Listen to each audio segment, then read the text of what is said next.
Welcome everyone once again in our series of experiences and preparedness. Today we have another company which is linked to the telecommunication. We have Salasar Techno Engineering with us, and Mr. Shashank Agarwal, the managing director of the company, is here to share his experience and preparedness for this pandemic. And we also have Rachna from NSE. Welcome, Shashank ji. Thank you, Deepak. Thank you for having me over. And welcome, Rachna, once again. Yeah, thanks, Deepak, for having me on this series, and welcome, Mr. Shashank, for this wonderful series of experience sharing and preparedness. Thank you, Rachna ji. Thank you very much. Pleasure meeting you. So, Shashank ji, just to start with, definitely first we would like to have your experiences on the COVID overall. Then we'll move more specifically to your business. Well, I think, Deepak, it'll be an exaggeration for me to say that if anyone would knew how this was, how everyone was going to be hit by this pandemic. I mean, none of us in life would have imagined, a catastrophe like this would hit us, and in a manner wherein life would come to a standstill. Wherein almost 182 countries are completely, closed down, and people are just sitting home and they're trying to get over it by locking themselves in. And to say that anyone was prepared for it is not right. No one was prepared for it.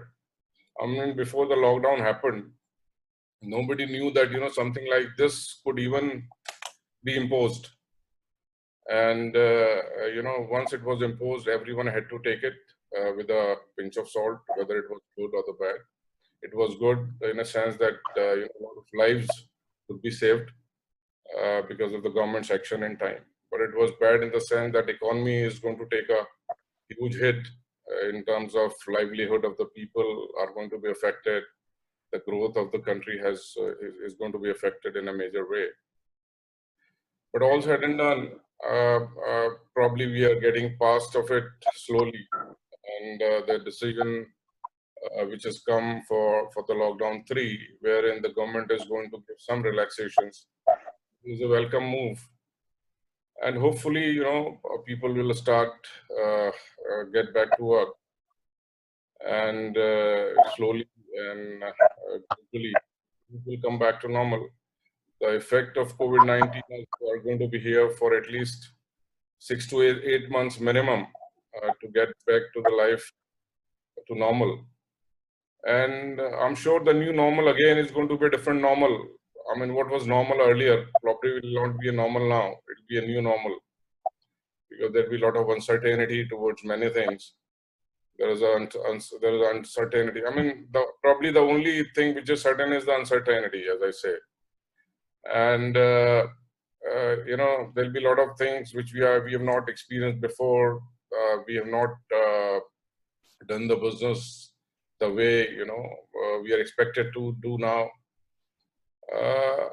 I mean, as far as our company goes, we are typically a manufacturers, hardcore manufacturers, wherein we do manufacture telecom towers, transmission line towers, and we also do EPC businesses for transmission and substations and railways, which essentially means that people actually have to work on ground, and they have to be there physically present to carry out the work.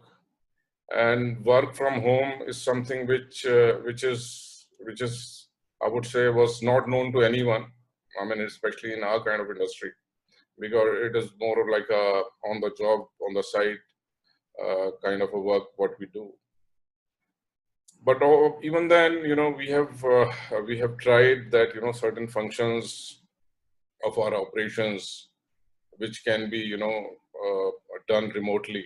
So, Shashankji, your unit is working, or like it is like closed as of now? No, we are closed. We are closed because the labor cannot move, and There's nothing that which can come in. The raw materials cannot come in. I mean, to run a factory, you need everything. The complete supply chain has to be there. Then only you can run a factory. In the sense that, I mean, you need consumables on an everyday basis. You need raw materials on an everyday basis. Then you must have your finished goods going out on an everyday basis, which is totally, Before coming to the supply chain, let's go step by step, Shashank. When it comes to the order book and all, is there any order effects? Means although it's a close down, but your major work is with telecom companies, which is in high demand in this kind of a environment that everybody is depending on telecommunication. And this year, in fact, was going to be one of the best years for telecom expansion, I would say, because we have had meetings with all our customers in February and March, and these all of them were ready for a major expansion, be it Airtel or be it Indus Towers or American Towers or Reliance Jio, for the simple reason that 5G had to be launched, and there was a lot of infrastructure which was going to be strengthened for 4G, So there was a lot of demand. In fact, one of our major customers, Indus Towers, has put up more than 10,000 sites for the financial year 2019-20, which was the highest since they started way back in 2009. So during the period of 12 years, last year was the highest wherein they had put up the maximum number of sites. And this year, they were planning to double the sites, for the simple reason that Airtel was in a mood to expand, tremendously to compete with Reliance Jio. And there was an opportunity for them to grow, Shashank, I understand from you is that demand is not an issue, right? It has been very positive, and because of this scenario, people will be strengthening their, transmissions and all that, so that the demand will be more. Now, Yes. Coming from demand, now I'm moving to another part, that export part. I think you have been exporting to a couple of countries. So how is the scenario there? The demand still lies there, or they have pulled back their orders, or they are thinking about it? What is that? See, whatever export customers we have, none of the customers have cancelled orders as such. In fact, they are looking for deliveries as soon as we are open, and we would like to export to them, and they would like to have the goods as early as possible. So especially, I mean, at least I can talk about my industry that beyond that, we've been closed for 6 weeks now. And we have not been able to manufacture, and whatever profits or the business we had to gain because of during this 6 weeks has been lost. Otherwise, as such, the orders, there's no dearth of orders, there's no cancellation of orders. And overall, to me, I mean, it looks quite positive in the future. So from demand side, I think that's a healthy side. And coming to now supply side, since you are a non-essential item, so I think you will be given the second priority. And with this lockdown 3 coming up, there are some permissions which has been allowed. So do you think that the supply side will be eased out now? See, I mean, the orders which have come in yesterday for the lockdown 3, I mean, on the face of it, it seems that there'll be some relaxations, and we should be able to get, raw materials moving out from the mills, so that we can start. It looks like gradually, in a week's time or 10 days time, the supply chain should, more or less stabilizes to the level where we'll be operating. See, initially we are not allowed to operate even at 100% capacity. So probably if we are operating at 50% capacity, at least that much can be balanced by the supply chain. And another part, since you are located more towards the Ghaziabad, Saibabad, which we all are hearing, the labor is going to be a big issue. So how about your take on the labor there around your plant and the people who work for your plant? See, labor is going to be a challenge because there's a lot of people which have moved out, during the lockdown 1. And now that government has started moving out the standard business all over India, there's some labor which was even stuck. They're going to move out. So labor is going to be challenged, but at the same time, we are not going to be allowed to operate at 100% capacity for some time. So even if 50% of the labor or 40% of the labor is available, at least we should be able to, be good, with that initially. And finally, a big part of your existence and continuity is the financial resources. Although you are a no leverage balance sheet, you don't have at all long-term debts in your books. Although you have some short-term borrowings, which is CC limits and all.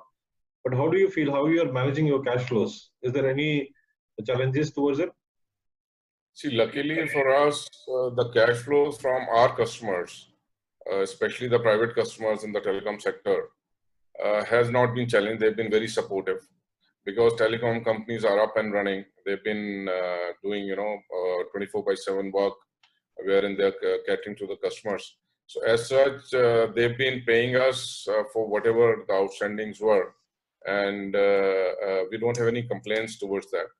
But of course, there seems to be some challenge from the government side, wherein we have an order book of almost 600 crores today, which orders we need to complete in next 24 to 30 months. I mean, I'm a little worried about those orders. There are some of the projects which are, we are, I would say, WIP, which are work in the process, which are almost to the tune of 300 crores. And another 275 crores of orders we have in hand, wherein we are just waiting for the LOIs or the agreements to be signed once the lockdown gets over.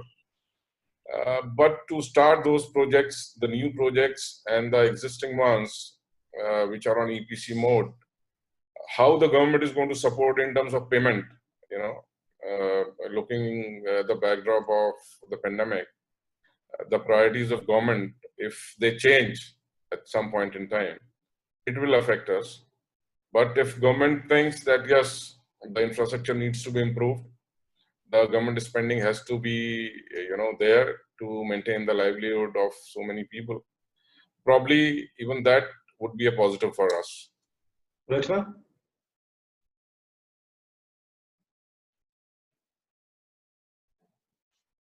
I can't hear. I cannot hear. I think she has done. Yeah. Mr. Shashank, since this is kind of an on-site erection sites that you need your workers and your laborers and your raw material to be present on-site as well, and it's a total manufacturing kind of a business environment that you have, I would want to understand and for other entrepreneurs of the manufacturing sector to understand what are the immediate key two challenges that you would have to address post the lifting of the lockdown, so that everybody is geared up for those kind of challenges and they have a set of a plan of action ready to put in place the business continuity and ensure that they are able to meet their short-term bottom line minimum at least kind of requirements. So what is that you have a plan of action for those kind of things and a long-term view, view on handling this kind of a plan? It's difficult to have a definite plan because every manufacturing unit is going to be bound by certain factors, which are availability of labor. Number one, the more a unit is labor oriented, it will be more time before they actually can take off to a full capacity. So there cannot be a definite plan for a manufacturing unit as such. I mean, we'll have to take it as it comes. I mean, in my case, probably if I have laborers, wherein I have only 50% of migrant labor, and 50% of the labor is available locally within 10-12 kilometers. So probably I'll be up and running with my 50% labor sooner than a person who has more migrant labor, And but essentially, it is going to be the man management. I mean, how well you can manage your labor. It all depends from manufacturing process to manufacturing process. Our process is something which is highly, manpower oriented, in the sense that for manufacturing as well as for erection, we cannot use robots. We have to use essentially manpower only. So availability of labor, availability of manpower, management of manpower, giving them some kind of incentive, giving them some kind of extra benefit in terms that so that they can travel some extra mile to achieve and to get up up and running, is going to be something which one should look at. Shashank, as an entrepreneur, right, you must be preparing in this lockdown period, which is more than 40 days now, and you must be thinking a lot how to face the situation and what is the to-do list you have created. So what are the basic things you're going to adopt, what you prepared your mind to improvise your system or whatever? Like, what are the things you prepared yourself? Well, Deepak, it's something which everyone has been pondering upon, and I would say more automation wherever possible. Yes. And which would differ from industry to industry. In my case, probably there's only 10% of my operations wherein I can increase the automation. But in someone else's case, it might be that he might even go for 50% of the processes which can be automated. It'll again vary from industry to industry, person to person. But automation is something I think we should, look toward too. And, probably less dependency on processes where, a hardcore manpower is required. Something like that. And Shashank, in the this mist of uncertainties, I think there are always, some lights of new opportunities. So, have you come across some new lights of opportunities in this mist? See, every fall is an opportunity to rise again, right? And of course, this is something we must look forward to. Every fall has an opportunity again. So there is going to be some positivity which will come out of this, in the sense that we'll try to increase our efficiencies. This lockdown has given us, it's taught us some technologies wherein we have now started having meetings online with a lot of people, which was which many of us had not even learned earlier. So the new way of working would be less meetings in person, more on a distant kind of a meetings. Probably we'll have to restrict our travels, cut down the cost, and of course optimize the resources whatever we have. That is going to be the order of the day in the coming times. Good, Shashank. I think it was quite insightful, and I wish you all the best. And I also wish that the new landscape of opportunities do bring a lot of opportunities for your company. With this, I end this session. Thank you very much, Shashank. Thank you, Deepak. Thank you, Rachna ji. It was nice meeting you. Thanks, Shashank, and best to you for all your future endeavors. Thank you. Thank you, Deepak. Thanks.